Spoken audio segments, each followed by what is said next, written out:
All right. Welcome back to WMAC Now with your host Chuck Stevenson. So I want to talk about today about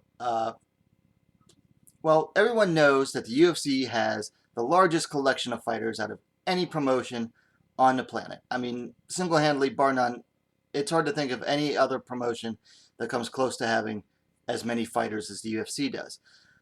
Which directly as a result tells you that they usually have the majority of the best fighters in each division. And this particularly holds true in the ladies as well. However, they don't have all the best fighters in every division, and there's a number of them outside that of the UFC that are still very good fighters in their division and could definitely compete on a UFC level. So today I want to take a moment and talk about the best fighters outside of the UFC. So I'm going to talk about the four divisions that the UFC currently has and the best fighters in each that are outside the UFC. So we're going to skip the atomweights today. I've done numerous videos on who some of the best atomweights are. So today is going to be a focus on who are the best fighters outside of the UFC in the divisions that the UFC currently has. So first up, I want to talk about strawweight. Now, this is probably the single division that the UFC has by far the most of the best fighters in. So it's very hard to find a strawweight outside the UFC that really stands out head and toes above the rest. So looking at all of them, when I first came up with this video, it was probably going to be there's probably going to be two of them. There's going to be Brianna Van Buren, who had just won the Invicta Phoenix Rising tournament to be crowned the Invicta champ, but then she quickly got called up, and I was still working on this. I've been working on this, thinking about doing this one for a while. But since she got to call up to the UFC, there was only one strawweight outside the UFC that really stands out. One fighter at 115 pounds. And that is one championship atomweight, quote, champ, unstoppable Angela Lee. Angela Lee is 9-2. She is 23 years old. She's 5'4". I don't know the reach for her. And she is actually undefeated at 115 pounds. So she's 9-0 at 115 pounds. Her last two fights, she went up to 125 and experienced losses there. But going over her record, she's faced a good variety of opponents, a good variety of styles. She's faced strikers, she's faced grapplers, she's faced all-around mixed martial artists. She's beaten a good number of fighters in her division, and all but two of her fights at 115 pounds have been won by finishes. So, and all but one of them are by submission. So she has one TKO win and two decision wins, both over Mei Yamaguchi. So really, when it comes to 115 pounds, looking at the division outside the UFC, Angela Lee stands out above the rest. So for the best outside the UFC at strawweight, it's Angela Lee and only Angela Lee right now. Now next up at flyweight, 125 pounds, here's where things get murky. So you have three major promotions that advance women's divisions that have 125 pounders. Each of them have a champion at that weight. You have Bellator, you have one championship, and then of course the all women's promotion Invicta FC also has a flyweight championship.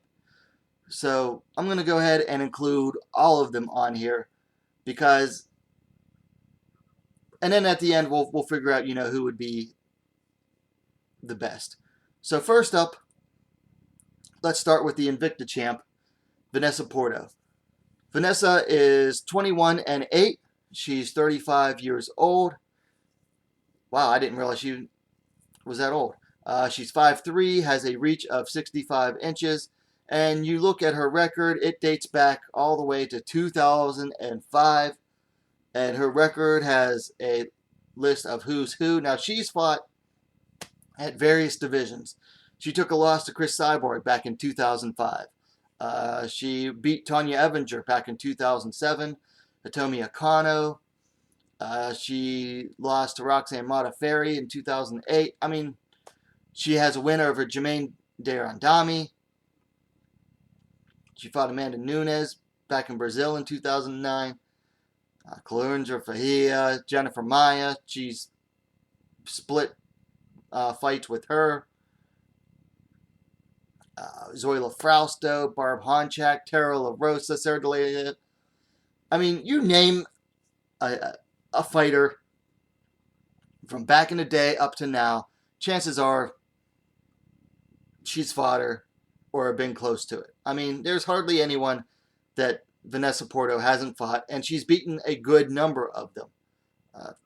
21-8 is a pretty darn good record, especially in the ladies' divisions. So she started fighting at Flyweight back in Invicta. Once she joined Invicta,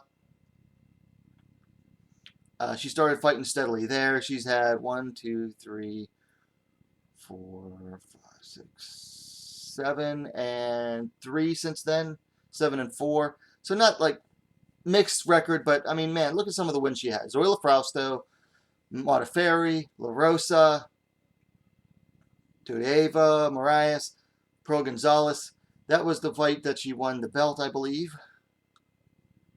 Yes. I mean, her record speaks for itself, really, over the years. And so Vanessa Porto is definitely up there. And she's a very well-rounded fighter. Prefers to stand up, though. I mean, she's definitely one of the best outside the UFC at Flyweight. Next up, we have the Eliminator, Ilima-Lei Macfarlane. She's 10-0. She is the current Bellator Flyweight champ. She's 29 years old. She stands 5 feet 4 inches tall with a reach of 66.5 inches. Now, she has fought all but one of her fights inside Bellator MMA. She made her pro debut in 2015 at XFS Hurricane Pro. After that, she made her debut in Bellator later that year at Bellator 141. She went on a bit of a, well, she's been on a winning streak her entire career, really. But she has more finishes than decisions. She only has 2 wins by decision. The rest are by submission, except for her most recent win over Vida Ortega, which was by doctor stoppage due to a cut on her forehead. But looking at her Bellator record, she choked out Rebecca Ruth, beat Emily Ducote by unanimous decision, won 3 straight by armbar, Jessica Middleton, Emily Ducote again to win the title, Alejandra Lara, 3 straight armbar submissions within the span of a year, or a little over a year. Then she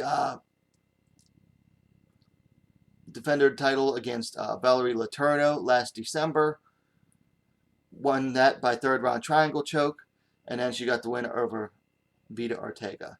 So you've got to love a fighter that fights for the finish all the time. Ilima-Lei Macfarlane, excellent fighter, great killer instinct. I think she could work on her stand-up some more. But yeah, she's definitely among the top outside the UFC. And then finally, over at One Championship, their flyweight champion, they call it the Strawweight division, Jingnan Xiong, 14-1. She is 31 years old. She stands 5 feet 5 inches tall. I'm unsure of her reach. So she lost. Her only loss comes back in 2015 to Colleen Schneider at Kunlun Fight 26. There's no shame in losing to Colleen Schneider. She's always been a tough opponent. But before that, she was on a straight up. She was on 1, 2, 3, 4, 5. She was on a 5-fight win streak, and since then, she hasn't lost. So 4-year win streak. Uh, most of them in Kunlun. She made her one championship debut in December of 2017, defeating April Osenio by TKO in the first round. Then she won the championship against Tiffany Teo in January of 2018. So a month after her one championship debut, she beat Tiffany, the as yet undefeated Tiffany Teo, to win the championship. And then she successfully defended it twice last year against Laura Ballin by unanimous decision, and then TKO against Samara Santos. And then she had another successful defense this year in March against Angela Lee, who is moving up to challenge to try to become the double champ. So Jing Nanxiong is a very powerful striker. She hits hard and heavy. I think her punches could be a little straight. She has shown a weakness. She gets in trouble in submission sometimes, but considering that she's never actually lost by submission, she actually has pretty good defense. And one thing I'll say for her, she has heart. She was in trouble against Angela Lee in the fourth round of their bout. Stayed with it, didn't tap out. She was in different submissions for a good amount of that round. Then the round ended, and she got up, walked right back to her corner, and came back out in the fifth round and just took over and TKO'd Angela Lee for the win. So Jing Nanxiong is definitely deserves to be up there. Now, out of the three of those, who do I think is the best? That's tough because they all have different strengths. Porto is very well-rounded. I mean, she has wins. She definitely has the larger variety of ways to win, although a lot of her wins do come by decision. But I think she's the most well-rounded. McFarlane definitely has the best submissions. And Xiong might be the single best, strongest striker of the three. It's very hard to tell right now.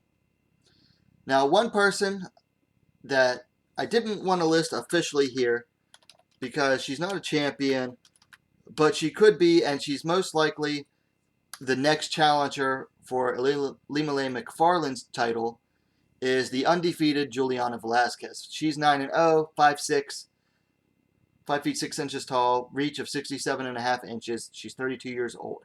Juliana Velasquez is going to be a very, very tough defense when she faces Ilima-Lei McFarlane finally, whenever that finally gets announced. So keep an eye out on her as well. But as far as who is the absolute best outside the UFC at strawweight, man, it's a toss-up. I think they all have their own strengths, and I think it would really just come down to styles make fights, and it depends on who would match up against who, where it would be. The rule set would definitely change because one championship has different rule set and judging than, Invicta and Bellator, which are under unified. There's just a whole lot of it would be endless speculation about who would be the best. So I just want to leave it that they're all, at the top of their division as far as outside the UFC goes. Moving along to Bantamweight. To me, there's only one fighter at Bantamweight that stands out above the rest. Now, she is currently competing at lightweight. She moved up 2 divisions, but I don't think she'll stay there, win or lose in the PFL tournament. And that's the former Invicta and Strikeforce champion. I believe she was Strikeforce champion. Sarah Kaufman. Let's go back. She was the former Strikeforce champion as well. So Sarah Kaufman is 21-4. She's 33 years old. She stands 5 feet 5 inches tall, has a reach of 67 inches. Kaufman is another fighter that her career dates all the way back to 2006. You name a promotion, she's fought for it. She's fought in King of the Cage. She's fought for TKO in Canada, Strikeforce. Then went to Invicta for a fight. Then she went to the UFC. Then left the UFC, went to Battlefield for one fight. Then she went to back to Invicta, picked up the championship there. Now she's at PFL at lightweight. But really, when you think about it, out of the bantamweights outside the UFC, there's just no competition, honestly, for Sarah Kaufman. She is by far head and shoulders above the rest of the division outside the UFC, and I expect her to go back to bantamweight when the hunt is over, or when the PFL championship tournament this year is over at lightweight. And then finally, you come to featherweight. So I started this before Cyborg left the UFC. She's out there now. Obviously, we're going to include Cyborg, but I want to talk about the Bellator featherweight champ, Julia Budd. Budd is 13-2. She is, 36 years old. She stands 5 feet 8 inches tall, has a reach of 69 inches. Julia Budd hasn't lost since 2011. That was a first-round armbar loss to Ronda Rousey. Hey, there was no shame back in 2011 losing to Ronda Rousey by armbar. Her only previous loss before that came in round 1 against Amanda Nunes, also in 2011. So, other than two all-time greats at bantamweight, who moved down to bantamweight, Julia Budd hasn't lost since then. So that's a 7-8 year win streak now. At featherweight, has wins over likes of Charmaine Tweet and Invicta, Arlene Blenko, Marloes Kunin. 2 wins over Arlene Blenko. Defeated the then previously unbeaten Toledo Nogueira, and then most recently defended and defeated Olga Rubin by first-round TKO due to body kick and punches. That was in July at Bellator 224. So her last 2 opponents were undefeated, and Budd defeated them inside the distance. So right now at featherweight, you have Cyborg and Budd. Other than that, nobody else. And Cyborg, really don't have to mention, we all know about Cyborg. But I really wanted to focus on Budd because I had started this project before then and I really didn't want to take a whole time to update it and do a whole section based on Cyborg because everybody knows about her.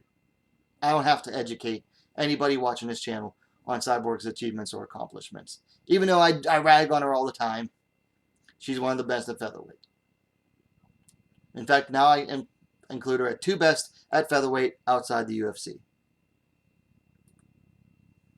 Alright guys, so there you have it. My list of who are the best fighters outside the UFC in the divisions that the UFC currently has. I think the list is pretty well rounded. Listen, if you guys have if you're watching this and you have a different opinion, please let me know who you think should be included in the comments down below. In the meantime, likes always appreciated, and hey, what are you waiting for? Subscribe to WMMA Scene now, the best, fastest growing women's mixed martial arts dedicated platform on YouTube, and hit that bell for notifications. And we'll see you next time.